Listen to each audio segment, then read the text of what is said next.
தங்க மோதிரம் சாத்தியமா? தாய்மாமன் தங்க மோதிரம் திட்டத்தின் டெண்டர் பின்னணி. அரசு மருத்துவமனைகள்ல பிறக்கும் குழந்தைகளுக்கு தங்க மோதிரம் வழங்கும் தாய்மாமன் தங்க மோதிரம் திட்டத்தை முதல்வர் விஜய் செப்டம்பர் 15ஆம் தேதி தொடங்கி வைக்க இருக்கிறாரு.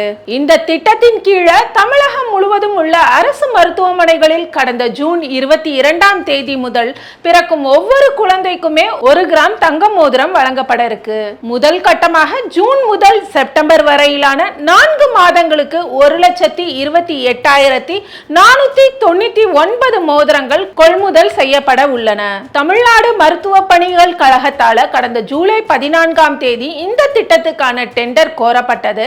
இதுல 11 முன்னணி நிறுவனங்கள் பங்கேற்றன. தங்கம் விலையை தவிர்த்து ஒரு மோதிரத்துக்கான செய்கூலி, சேதாரம், காப்பீடு, பேக்கிங் மற்றும் BIS தர முத்திரை உள்ளிட்ட அனைத்து செலவுகளையும் நிறுவனங்கள் விலையாக குறிப்பிட வேண்டும்ன்றது டெண்டர் நிபந்தனையாகும். அதன்படி வெறும் 1 பைசா என்ற மிக குறைந்த விலை புள்ளியில தங்க மோதிரம் செய்து தருவதா குறிப்பிட்ட ஜாய் ஆலுகாஸ் நிறுவனத்துக்கு 70%, அதே விலைக்கு செய்து தர சம்மதித்த கல்யாண் ஜுவல்லர்ஸ் நிறுவனத்துக்கு 30% மோதிரங்கள் தயாரிக்க டெண்டர் வழங்கப்பட்டிருக்கு. தற்போதைய சந்தை சூழல்ல வெறும் 1 பைசா செலவுல தங்க மோதிரத்தை வடிவமைச்சு கொடுப்பது சாத்தியமா? சாதாரணமா 1 கிராம் தங்கம் வாங்கும் போது செய்கூலி, சேதாரம்னு கணிசமான தொகை வசூலிப்பாங்க.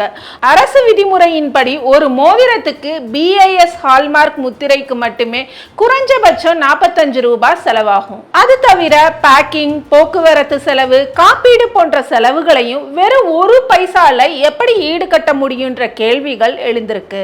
அதே நேரம் நகை நிறுவனங்கள் தங்களுக்கான பல கோடி நஷ்டத்தை ஏற்பதன் பின்னணியில பிராண்ட் ப்ரமோஷன் திட்டம் இருப்பதா சொல்லப்படுது. சுமார் 4,40,000 குடும்பங்களுக்கு தங்களோட மோதிரம் சென்றடைகிறது பெரிய விளம்பரத்தை அந்த நிறுவனங்களுக்கு வழங்கும். மேலும் அரசோட திட்டத்துல தங்களை இணைச்சு கொள்றதால நிறுவனத்தின் நற்பெயரும் உயரும்னு பொருளாதார வல்லுநர்கள் சொல்றாங்க. இது பற்றி சென்னை தங்க வைர நகை வியாபாரிகள் சங்க தலைவர் ஜெயந்திலால் சலானி, பொதுவா 1 கிராம் தங்க மோதிரம் தயாரிக்க செய்கூலி, சேதாரம்னு 1050 ரூபாய் வரை வரும். ஆனா இதை 1 பைசாவில் செய்து தருவதும் 100% சாத்தியம்தான். அரசோட திட்டத்துக்கு தங்களால் முடிஞ்ச ஒரு உதவியை இந்த நிறுவனங்கள் செய்ததாக இதை கருதலாம்னு சொல்றாரு. இதற்கிடையே டெண்டர்கள் தொடர்பா மத்திய நிதி அமைச்சகத்தின் கீழ் இயங்கும் செலவினத்துறை கடந்த 2020 தெளிவான வழிகாட்டு நெறிமுறைகளை வழங்கி இருக்கு. அதன்படி ஒரு டெண்டரில் குறிப்பிடப்பட்டுள்ள விலை வழக்கத்துக்கு மாறாக மிக குறைவாக இருந்து அதனால பணியை தரமாக செய்ய முடியுமான்ற சந்தேகம் எழுந்தா சம்பந்தப்பட்ட நிறுவனத்திடம் விரிவான விலை பகுப்பாய்வு மற்றும் எழுத்துப்பூர்வ விளக்கத்தை கோர அதிகாரிகளுக்கு உரிமை இருக்குது. தகுதி இல்லையெனில் நிராகரிக்கவும் முடியும்னு அதுல சொல்லப்பட்டிருக்கு.